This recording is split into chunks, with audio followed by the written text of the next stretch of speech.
शिवाय। ओम बर्हं शिवाय।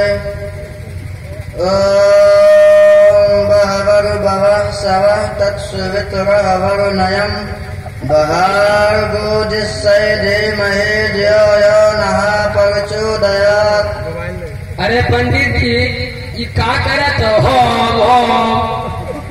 ऐ मूर्ख मनुष्य, तुमको ज्ञान नहीं है कि हम भगवान जगदीश्वर की पूजा कर रहे हैं। इस मंत्र को पढ़ने से शांति प्राप्त होती है।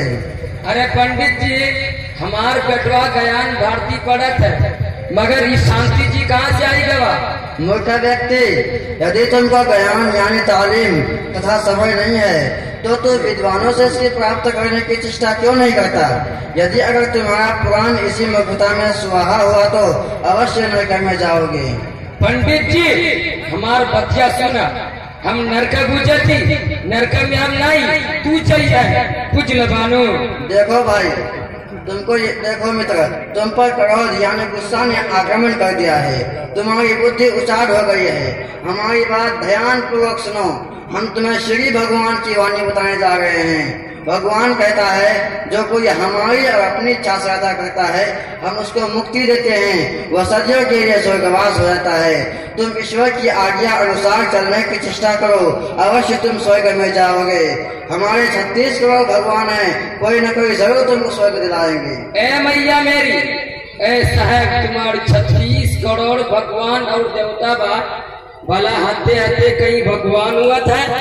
हम तो सुनत रही कि खुदाया भगवान एक बाटे तो ही ना है।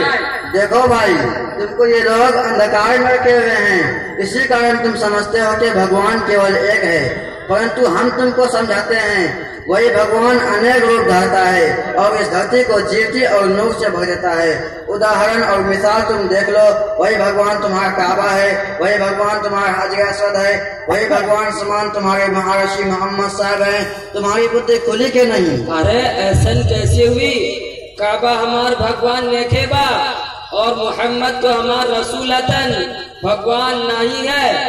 देखो मूर्ख, जब तुम मक्का में औसम जाते हो तो काबा की पूजा करते हो या नहीं?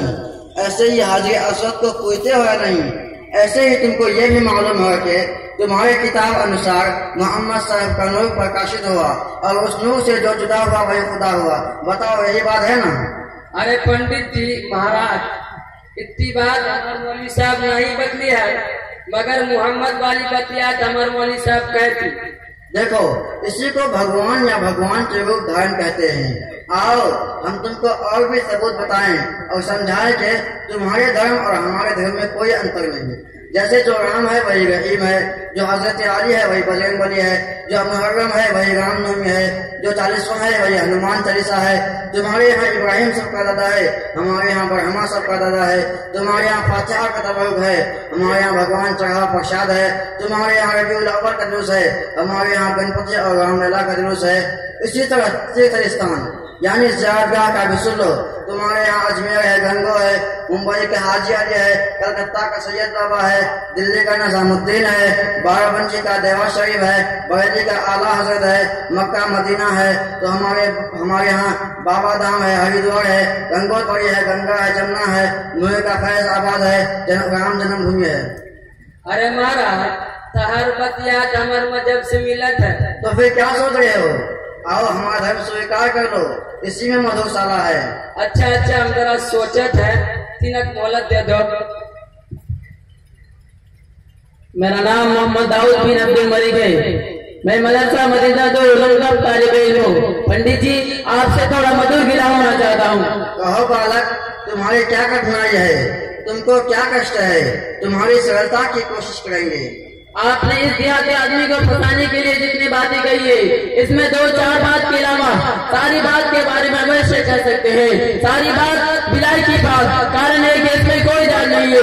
समझे ना कि ना समझे गुरु महाराज? देखो बालक, तुम भी इस व्यक्ति के तरह मूर्ख अनुभव हो। तुमको इतनी भी ज्ञान की बात समझ में न आई कि वो सारी बातें मैंने गलत कही है। जी हाँ जरूर, इसमें कोई संदेह नहीं है, कोई शक नहीं है। अलबत्ता आपने राम रहीम को ये बताया, मगर आपको मालूम नहीं है कि हमारा धर्म ये बताता है कि रहीम एक आपात शक्ति वाला वाला है, उसकी कुदरत में मिसाल है, वो जो चाहे सो कर सकता है। मगर तुम्हारा राम ऐसा ना जानेंगे, उसको 14 साल बनू के सेल में गुजारना पड़ी और वह कुछ कर न सका। सीता को रावण लेकर भाग गया, उसे पता ही नहीं कि कहाँ ले गया। वहाँ क्या भगवान है, तुम्हारा राम को सीता को छुड़ाने के लिए 15 फौज की आवश्यकता हुई। तुम्हारा राम खाता है, पीता है, हंसता है, मुद्दा है, क्या यही भगवान की शान है? तुम्हारा राम बीवी से मिलता है, क्या यही भगवान की शान है? देखो बालक, तुमने अपनी मूर्खता में हमारी राम की धज्जी उड़ा दी। खैर ये बताओ, वो बातें सही नहीं है जो मैंने इस व्यक्ति को बताया है? हरगिज नहीं। तुमने हमारे धर्म के मिसाल जितने दिए वो सब गलत है, सिवाय मक्का, मदीना, काबा और हजरे अस्वद के। तो सुन लो पंडित महाराज, काबा हमारा भगवान नहीं, हमारे कुरान में लिखा है जिस तरफ तुम उधर ही आता है। इसके अलावा हमारे धर्म में सबसे बड़ी बात यह है कि काबा के अंदर और उसके ऊपर चढ़कर इबादत करना चाहिए।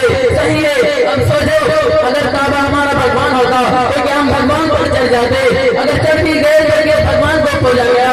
असल बात यह है कि वो काबा हमारा भगवान नहीं, हाँ वो हमारे धर्म अनुसार स्थल है, नूरानी मकाम है। और हजरे अस्वद की बात साफ सुथरी है कि हमारे बड़ी महात्मा हजरत उमर फारूक रज़ियल्लाहु ताला अन्हु ने साफ कर दिया कि ये हजरे अस्वद तो सिर्फ एक पत्थर है, मुझे इसलिए चुमता हूँ कि हमारे नबी सल्लल्लाहु अलैहि वसल्लम ने चुमा है। इससे भी बढ़कर एक हदीस सुनो, 317 हिजरी से लेकर 339 हिजरी तक, यानी कि 22 साल तक हजरे अस्वद खाना काबा में नहीं था, बल्कि वो मकाम हज जो खाना काबा से सैकड़ों मील दूर है वहाँ था। उसको अबू तालिब से शिया उठा ले गया था। फिर अबू मंसूर मदीना हजरे अस्वद वापस किया। और बड़ी लुत्फ की बात है कि मुसलमान बराबर हज किए करते रहे। इससे समझ लेते खाने काबा हजरे अस्वद हमारा भगवान नहीं है। अब हुई ना बात है बबुआ, ये पंडित जी का ठोक बचा का जवाब था। ये हमरा कहते रहे कि तू हिंदू आई जाओ। अरे बालक, तुम्हारी बात तो आश्चर्यजनक है। क्या तुमको हिंदू धर्म का भी कुछ ज्ञान है? यदि अगर तुम कुछ जानते हो तो बताओ। तुम्हारी बात में सच्चाई की मधुवस्त भक्ति है। पंडित महाराज, आपने जो ब्रह्मा जी का जिक्र किया और उसमें इब्राहिम अलैहिस्सलाम को जोड़ दिया है, इन दोनों में कोई जोड़ नहीं है। इब्राहिम अलैहिस्सलाम तो हमारे नबी और जदे हमजा थे, मगर नस्ल इंसानियत के एतबार से नहीं बल्कि रूहानी एतबार से है। इसके बरखिलाफ आपका ब्रह्मा और उसका चालू और उसकी हकीकत सिवाय अफसाना के कुछ नहीं है। ये तुम कैसे कह सकते हो? ये तो हमारा ब्रह्मा जी का अपमान हुआ। पंडित जी, ये अपमान नहीं साझी करना है। सुनो, ब्रह्मा के वली पर तुम्हारी वेद की तमाशा करती फिर रही है। ये जो वेद में ब्रह्मा को जैसे अंदर लिखा, पंडित दयानंद सरस्वती इसको नहीं मानते। कहीं वेदों में ब्रह्मा खुदा बनता है, कहीं इंसान, कहीं हिरनी का बच्चा। भला ऐसा भी क्या तिगड़म है कि वही खुदा, वही हिरनी का बच्चा, वही इंसान, वही कवल का लुत्फा बनता है। और हमारे शरीर की लंबाई कोशिश की, जिसने विष्णु और महेश साथे इतिहास किसी ने भी न पाई, पर हमारे झूठ बोल दिया कि हमने पा लिया। आप ये सब कैसे जानते हो? आप नन्हे बालक ने मुझे आश्चर्य में डाल दिया। और सुनिए, आप लोग वेद पर ही बताते हैं कि हमारे पास 4 वेद है, मगर पंडित स्वामी शरदानंद ने यह कहा है कि ऋग्वेद को ही उल्टे सीधे करके 4 बनाए गए हैं। गीता के 90 भाग में कृष्ण जी ने सिर्फ 3 वेद गिनाए हैं। पंडित सुंदरलाल ने गीता और पुराण में लिखा है कि वेद तो वही पहली है, नमः शांता में लिखा है कि गुजरी हुई गौरों की तारीख है। और बस कबीरदास कहता है, वेद पुराण पढ़े गीता, वेद पुराण पढ़े गीता, राम भजन बस बन गयो रीता, राम भजन बस बन गयो रीता। पंडित जी सुन रहे हैं ना? हाँ बालक, बहुत ध्यान पूर्वक सुन रहा हूँ। तुम्हारी बात से हमारा मन साफ हो रहा है। कुछ और सुनाओ। पंडित महाराज, एक बात गौर करनी है कि आप लोग कहते हैं कि चारों वेद ब्रह्मा के 4 मुंह से लिखते हैं, मगर स्वामी शरदानंद ने यह कहा है कि चारों वेद अग्नि, वायु, आदित्य, आंध्रा पर पड़े हैं। बड़ा जिसका एतबार रहूं। दूसरी बात, अगर वाकई ब्रह्मा के 4 मुंह है तो ऊपर वाला 5वां मुंह कहाँ गया? आप यही कहेंगे कि शिव जी ने इस वजह से कहा किया कि वो उनकी जरूरत छेड़ रहे थे। कितनी शर्म की बात है। गुरु नानक जी ने यहाँ तक किया था, गुरु नानक जी ने यहाँ तक कह दिया कि वेद पुराण ये सब दुनिया का धंधा है। पंडितों को खुद गुमराह में है और दूसरों को गुमराह कर रहे हैं। पंडितों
बालक, हमारा जहन आज खुल गया।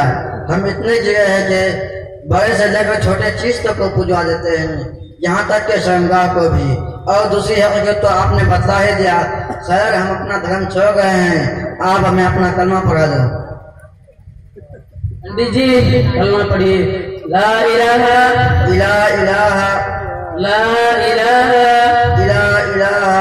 पंडित जी इला इलाहा नहीं, ला इलाहा ला इलाहा इल्लल्लाहु इन्नल्लाह इल्लल्लाहु इन्नल्लाह। पंडित जी इल्लल्लाह नहीं, इल्लल्लाहु इल्लल्लाह मुहम्मदुर रसूलुल्लाह मोहम्मद रसूलुल्लाह मुहम्मदुर रसूलुल्लाह। मोहम्मद रसूलुल्लाह पंडित जी रसूलुल्लाह नहीं, मुहम्मदुर रसूलुल्लाह। मोहम्मद रसूलुल्लाह।